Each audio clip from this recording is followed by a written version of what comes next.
గ్రామ సచివాలయంలోని భవనం కానీ లేదంటే ఊర్లో ఉన్న కమ్యూనిటీ హాల్ కానీ, అంటే ఒక పంచాయతీలో జరుగుతున్న ప్రతి కార్యక్రమానికి సో ట్రాన్స్పరెంట్ సర్వీసెస్ గవర్నమెంట్ అందజేయడానికి ఆ unified family survey along with validated information.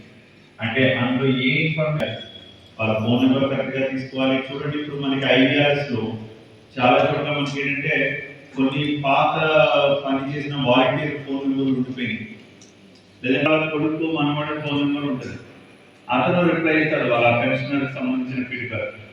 So correct phone number, correct address, correct family సర్వేలో పాల్గొనడం అంటే ఈ మిగతా మాట్లాడతాం. రెండోది అక్షరాంధ్ర.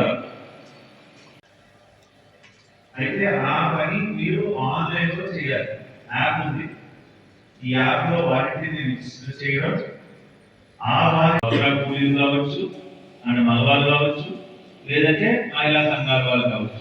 ఇందులో 18 నుంచి 50 వరకు చదువు రాని వాళ్ళు ఎవరున్నారో తెలుసుకొని వాళ్ళందరికీ చదువు చెప్పాలని మనం టార్గెట్ గా పెట్టుకున్నాం ఈ సంవత్సరం. అందులో భాగంగా మనం 100 అవర్స్ 100 గంటలు పర్సెంటేజ్ చూసుకుంటే మన రాష్ట్రం మన జిల్లా వచ్చేసి 48 వరకు ఉంది. సో లిటరసీ రేట్ తక్కువగా ఉండడం కూడా ఒక రీజన్.